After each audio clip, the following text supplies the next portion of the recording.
근데 우리나라도 감성 교육과 관련해서 되게 의미 있는 사례들이 많이 있을 것 같아요. 우리 조선미 선생님 네. 좀 소개를 해주시죠. 저희 우리나라에서는 감성 교육이 대체적으로 학교 교육 차원에서 시청각 자료를 활용한다거나 아니면 체험 활동을 통해서 문화예술 교육 방면으로 이렇게 진행되고 있습니다.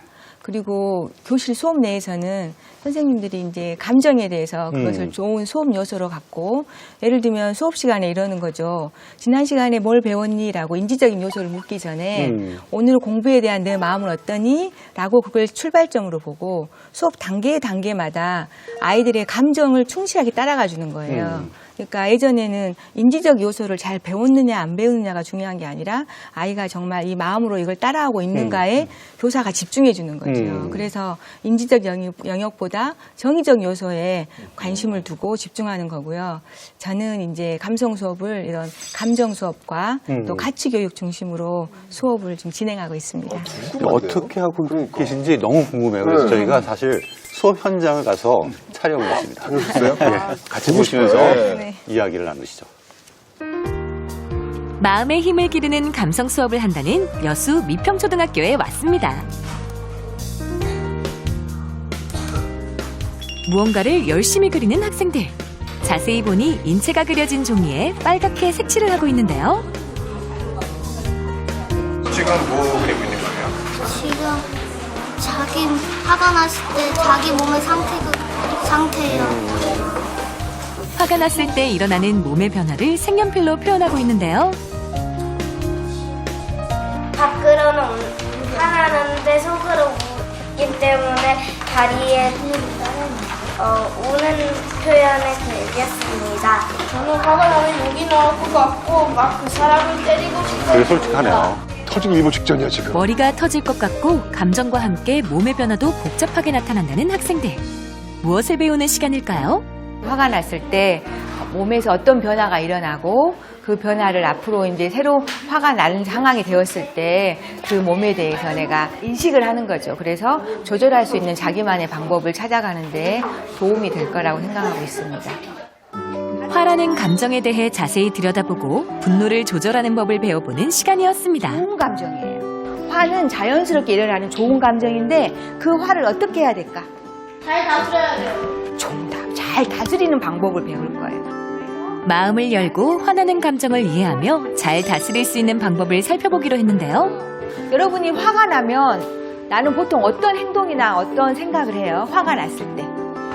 근데 저는 샌드백을 마구 때리면서 스트레스 풉니다. 저는 화가 나면 욕을 합니다. 솔직하다. 학생들은 화와 분노를 맞닥뜨릴 때 나름의 돌파구를 찾고 있었습니다. 이 중에서 남이나 나에게 피해가 되는 게 있어요. 욕을 한다 어때요? 피해가 돼요 안 돼요? 이거 여기 친구랑 싸우기 때리기 하면 어떤가요? 이거는 또 화가 또 다른 화를 만들어내잖아요. 아 이것도 샌드백이나 베개나 인형이나 이런 것들로 바꿔주면 좋겠네요. 화를 대처하는 과정에서 타인뿐만 아니라 나에게도 해가 되는 게 무엇인지 알게 되고 화를 풀 수 있는 좋은 방법을 배워가는 학생들. 화난 사람한테 말을 무시하거나 때리는 거였는데 그림을 그리는 인형 때리기였는데 지금은 운동장 한 바퀴를 뛰는 걸로 바꿨습니다. 감정 수업 하고 나니까 어떤 사람이 되고 싶어요? 화 안 내고 즐겁게 살아가는 막 사람들을 배려하고 도움하고 그래서 착한 주민이 될 것 같아요. 자기 화 조절 방법을 배움으로써 자기 자신에 대해서 좀 생각하게 되고 성찰하게 되잖아요. 그래서 다음에 화가 났을 때 이제 새로운 방법으로 친구나 자기에게 피해를 주지 않는 방법을 하게 되니까 저절로 자존감이 높아질 거라고 생각합니다. 이번엔 또 다른 재밌는 수업을 하기로 했습니다. 넌 도움의 보석이 있는 것 같아. 항상 친구들 도와주잖아. 여기에 적어줘. 친구의 색종이에 단어를 적고 스티커를 붙이는 시간. 어떤 수업일까요? 친구가 못 찾는 가치 보석을 그 친구에 대해서 써주는 거예요? 네, 친구가 빛나는 자랑 보석이라고 보면 빛나는 보석 있잖아요. 예. 이렇게 뭐 열정의 보석이 빛나든지 그걸 친구가 찾아주는 거죠. 잘 몰랐던 나의 가치를 친구들이 찾아주는 내 마음의 보석 찾기 수업 시간이었습니다. 친구들이 찾아준 내 가치는 자랑 보석에, 내가 키워야 할 가치는 스스로 찾아 성장 보석에 적었습니다. 친구들이 발견해준 내 마음의 보석은 뭐예요? 봉사, 그다음에 도움, 그다음에 예절이요. 그 보석이 자기한테 정말 있다고 생각해요? 네. 친구들이나 선생님한테 예의가 바르고는 친구들을 좀 잘 도와주는 모습이 보여서 친구들은 그렇게 뽑아준 것 같아요. 보석 색종이는 학급 게시판에 붙여 한 학기 동안 자랑 보석은 유지하고 성장 보석은 자랑 보석이 될 수 있도록 노력한다고 합니다. 이번엔 각자 가진 보석 딱지로 친구들과 딱지치기를 하고 있는데요. 이상하게도 너무 조용하죠? 지금 무슨 딱지치기 하는 거예요? 알고 보니 말없는 보석 딱지치기 시간이었습니다. 앞뒤치기인데? 딱지치기하고 저게 뒤집혀지면 뭐가 있나 봐. 사랑이 나왔어. 왜 아무 말도 하지 않고 딱지치기를 하는 걸까요? 말을 하지 않고 표정과 몸짓만으로 내 마음을 표현하는 방법을 많이 알려주고 싶었습니다. 거친 언어에 노출되는 학생들에게 예쁜 말을 알려주고 직설적인 언어 표현 대신 표정과 몸짓으로 감정을 전달하는 법을 익혀가고 있었습니다. 화날 때는 화날 표정을 짓고 가위가위보 칠 때는 망한 표정을 지을 것 같아요. 오늘 배운 감성 수업. 학생들에게는 어떤 의미로 다가왔을까요? 삽질이다. 왜냐하면 내 마음을 삽질하듯이 캐냈기 때문이다. 찔이다. 열쇠이다. 왜냐하면 새로운 문을 활짝 연 것 같기 때문이다. 학생들의 삶을 가치 있게 만들어주는 감성지능을 통해 미래의 교실은 더욱 행복해질 수 있습니다. 자신을 한번 둘러보는 능력도 키우고 친구가 또 나를 또 이렇게 살펴보는 그렇죠. 것도 볼 수 있도록 해주고 다목적인데요. 네, 저는 그 조선미 선생님 그 수업 뒷부분에 성장보석, 자랑보석해서 긍정적인 측면들을 잘 드러내줬잖아요. 그러니까. 우리가 감성교육하면 화, 불안, 뭐 분노 이런 것만 얘기하는데 네. 이런 긍정적인 측면들을 또 강화시켜주는 것도 되게 중요하지 않나 네. 이런 생각을 좀 해봤습니다. 저는 저거 보면서 아이들 화를 아까 잘 다스려야 된다고 아이들끼리 이제 얘기가 나왔잖아요. 근데 저희 집에서도 화에 대한 얘기가 막 나오면 화를 좋은 방향으로 먼저 다 표현을 하게 바닥까지 다 표현을 해서 네 마음 끝까지 있는 걸 다 풀어내게 얘기를 해요. 그래서 정말 눈물이 터질 것 같이 나오면 그냥 다 온 다음에 그다음에 왜 속상했는지를 끝까지 다 물어봐서 어쨌든 표출을 시키게 하는데 저렇게 아이들 모습 보니까 정말 모든 감정이 저 아이들의 감정을 따지자면 한 100만 가지 감정이 있을 텐데 정말 다양하게 다 표현해서 끌어내는 방법이 너무 좋았던 것 같아서 집에서 좀 해봐야 될 것 같아요.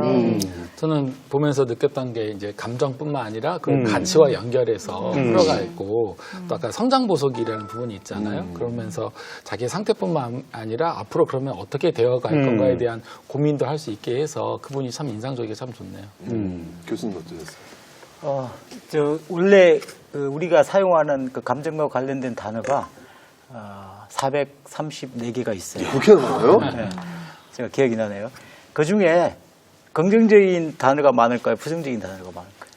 긍정적인 단어가 많을 것 같습니다. 부정적인 단어. 부정적인 단어가 그래요? 많습니다. 제가 기억나요. 70%가 부정적인 단어고 30% 긍정적인 것밖에 없는 거예요. 그러니까 가만히 내버려 두면은 이게 수적으로 부정적인 단어가 우리가 입에서 나오게 하는데 저런 이제 교육을 통해서 자꾸 긍정적인 언어로 이렇게 하는 것이 좀 인상적이었습니다. 아니 선생님 이제 이렇게 지금 사실 수업 시간에 이렇게 분노를 조절할 수 있는 어떤 그런 수업을 하셨는데 네. 굳이 수업 시간에 이런 것들을 이렇게 도입하시게 된 어떤 뭐 계기나 이유 뭐 이런 게 있으세요? 네, 있어요. 네.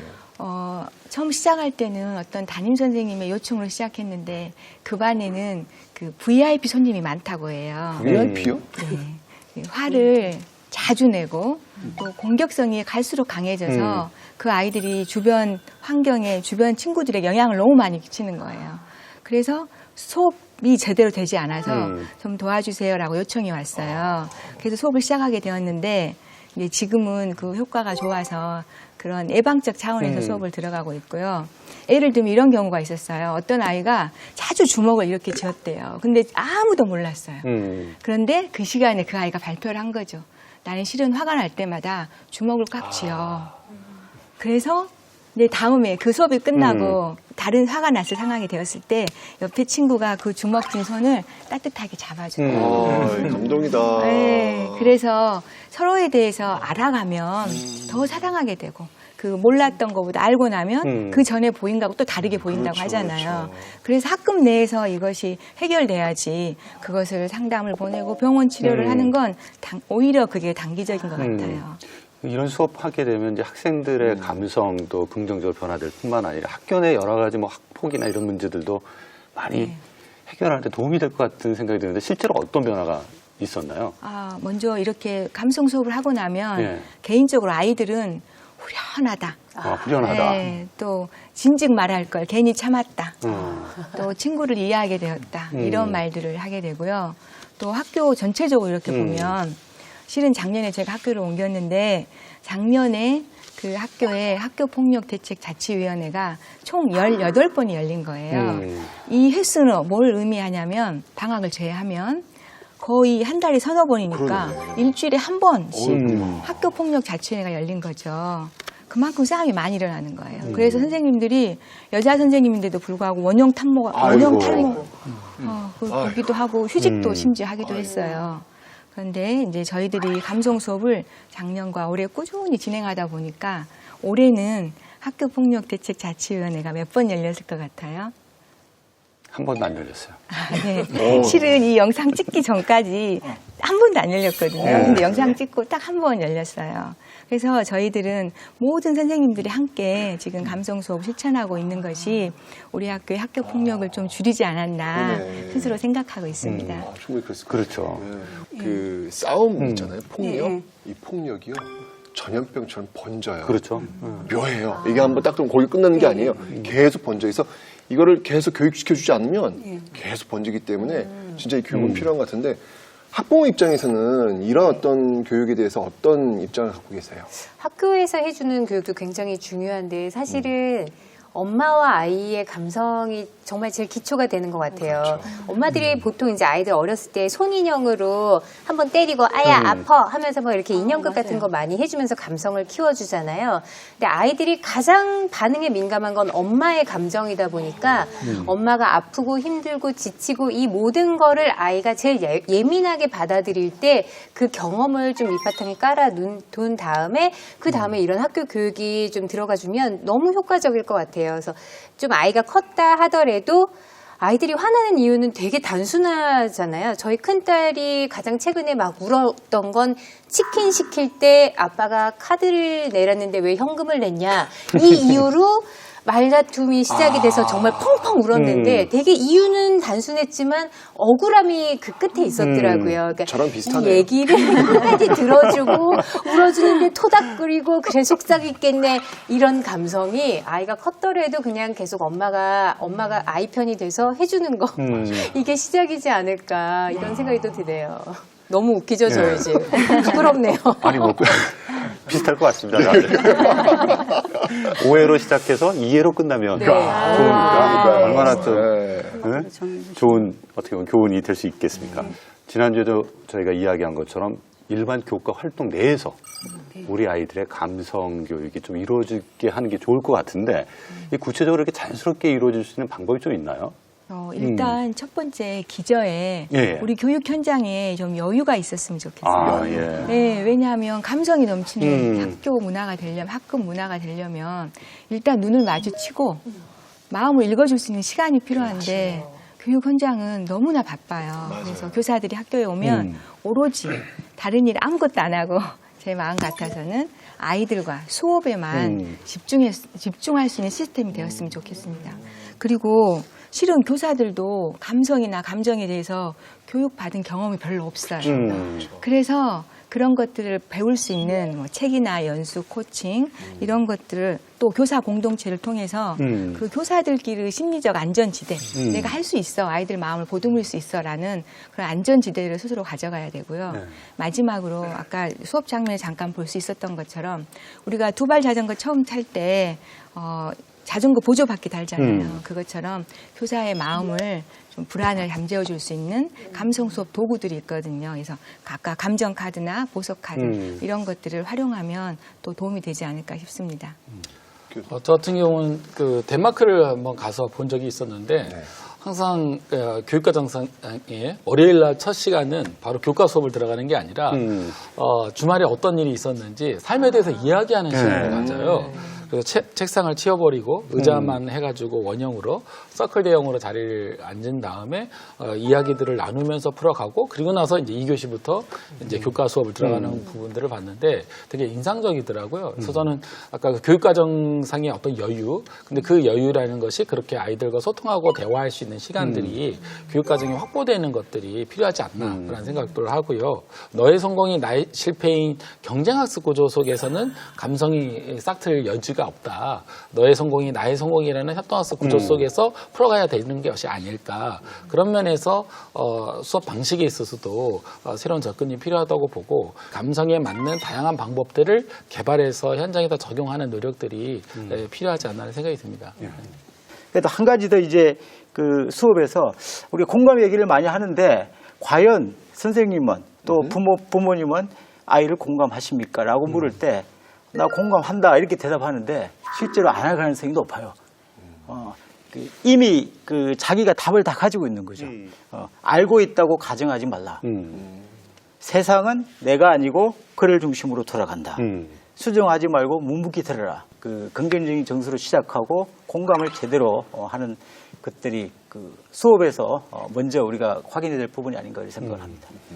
그 아까 우리 설수연 씨 말씀하셨는데 우리 아이의 이야기를 잘 들어주는 감성 교육이 좀 학교에서 이루어졌으면 좋겠다라고 하셨는데 그 밖에도 이런 어떻게 아이들의 감성 역량을 좀 키우기 위해서 학교가 노력해 줬으면 좋겠는지 학부모의 입장에서 한번 좀 생각나시는 대로 말씀 좀 확실히 해보시죠. 일기 쓰기나 예. 독후감 쓰기는 아이들한테 정말 도움이 되는 것 같은데 아이들이 잘 안 해간다는 게 문제잖아요. 힘들어하죠. 근데 요즘은 감정일기, 주제일기, 뭐 일기가 너무 다양한데 이제 정말 감정일기에 대해서 자신의 감정에만 몰입해서 쓸 수 있는 일기를 좀 주셨으면 좋겠다는 생각이 들어요. 대부분의 남학생들은 저 이제 초등학교 5학년 남학생을 키우고 있는데 일기를 쓰라 그러면 학교에 그러니까 하루에 일과만 써서 얘는 이렇게 제출을 하는데 정말 감정을 쓰라 그러면 뭐 그림도 그리고 쓸 말이 정말 많을 텐데 하지 않아도 되니까 안 하는 것 같더라고요. 그래서 학교에서 딱 선생님들께서 감정일기 이렇게 딱 정해주시고 주말에 가장 나를 지배했던 감정에 대해서 오로지 감정에만 집중해서 써오세요라는 과제를 좀 내주셨으면 좋겠다는 생각이 들더라고요. 예. 이 감성교육, 미래 교육에서 되게 중요한 화두가 될 수밖에 없는데 아직까지 저희가 해결해야 될 과제들이 많이 있는 것 같아요. 이 내실화를 위해서 앞으로 어떠한 과제들을 좀 우리가 풀어내야 되는지 그리고 앞으로의 미래 교육에 있어서 감성교육은 어떤 방향으로 가야 될지에 대해서 같이 이야기를 좀 나누면 좋을 것 같습니다. 일단 저는 감성교육이 나아갈 방향을요, 크게 제도적 개선하고 프로그램 개선으로 봤습니다. 일단 제도적 개선은요, 교대라든가 사범대에서 아예 감성교육을 교양 필수 과정으로 좀 넣었으면 좋겠고요. 우리 교사의 일정연수라고 하거든요. 예. 거기에 또 필수 과목으로 넣었으면 좋겠어요. 또 좀 더 앞으로의 바람은 이제 미국처럼 우리도 이제 초중고의 감성교육이 좀 정규 과목으로 채택되면 참 좋겠다라는 생각을 하게 됐고요. 만약에 이렇게 또 정규 과목으로 한다고 치면요. 일단 프로그램 개발이 더 좀 체계화되고 발달돼야 된다고 생각해요. 최 교수님. 결국 이거는 문화의 문제로, 문화와 철학의 문제로 접근해야 된다고 생각합니다. 그래서 어떤 한 전략이나 그런 걸 넘어서서 선생님이 가지고 있는 또 학교나 제도가 가지고 있는 문화 속에서 감성이 살아날 때 이 감성 교육이 좀 실현되지 않을까 그런 생각을 해봅니다. 예. 저는 이제 교육 과정성에 있어서 감성 교육에 대한 그 고민들이 좀 필요하지 않을까라는 생각이 드는데요. 그리고 이 문제를 풀어가기 위해서는 교사만 가지고는 힘들다. 사실 많은 부분은 또 가정 교육과 관련된 부분들이기 때문에 가정에서의 부모님과 또 학교 차원에서의 문제, 또 지역사회의 어떤 자원들이 있잖아요. 이렇게 연결해서 마을 교육 공동체 차원에서도 이 부분에 대한 고민을 풀어갔으면 좋겠다. 학교 안에서 모든 것을 다 풀어가려고만 하지 말고 학교 바깥에 많은 자원들을 활용해서 소통하면서 이런 부분들을 풀어갈 때 학교가 가지고 있는 한계를 뛰어넘을 수 있는 방향이 자리 잡을 수 있지 않을까 싶습니다. 마지막으로. 네. 감성이나 감정은 그 인생을 살아가는 자신만의 나침판이라고 해요. 근데 이 나침판이 흔들리지 않도록 학교에서 감성 교육을 좀 내실화시키고 아까 말씀하신 것처럼 프로그램화 시켜서 많은 학교에서 좀 실천되었으면 좋겠습니다. 네. 저는 되게 감정에 예민한 사람이라 항상 제 감정을 아이들한테 제 감정을 표현을 해요. 얼마 전에 받은 상처가 꼭 솜사탕에 입김을 호 불었는데 구멍이 크게 뚫리는 것처럼 정말 엄마는 마음이 뻥 뚫려버렸어. 그래서 너무 속상해서 아직도 슬퍼라는 얘기를 저도 어른이지만 그냥 얘기를 다 하면서 얘네들의 감정도 다 들어주거든요. 그러니까 부모님들이 엄마 아빠의 감정도 감정인데 그걸 솔직하게 말하면서 아이들의 감정도 좀 끝까지 들어주는 그런 좀 시간적인 여유? 뭐 그런 게 좀 있었으면 좋겠다는 생각이 들어서 다들 좀 해보셨으면 좋겠더라고요. 저도 역시 마찬가지예요. 우리 아이들이 봄에 제일 먼저 피는 꽃이 무엇인지, 그리고 그 다음에 피는 꽃은 무엇인지, 그런 것들을 좀 볼 수 있는 여유를 좀 줬으면 좋겠어요. 저는 감성이라고 하는 것들이 바로 이런 데서부터 나오게 된다는 생각이 들거든요. 오늘 이렇게 이야기 들으면서 나부터라도 좀 한번 그런 걸 좀 해봐야 되겠구나 라는 그런 생각이 들었습니다. 오늘 감성 교육에 대한 이야기를 나눠봤는데 이 감성이라고 하는 인간에 있어서 가장 중요한 요소가 아닌가 생각합니다. 한쪽 날개로만 비행하는 새는 없습니다. 좋은 인재는 머리와 가슴, 즉 지능과 감성이라는 두 날개가 있어야 비로소 제 역량을 발휘할 수 있습니다. 우리 아이들이 미래의 가치를 높이는 삶을 살 수 있도록 학교에서 풍부한 감성 교육이 이루어지길 기대해 봅니다. 오늘 시청해 주셔서 감사드립니다.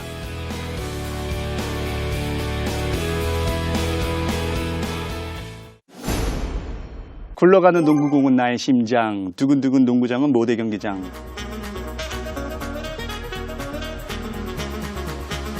인성이 좀 좋은 아이가 감성도 좀 따뜻한 것 같고, 감성이 좀 좋은 아이가 인성도 좋은 것 같고.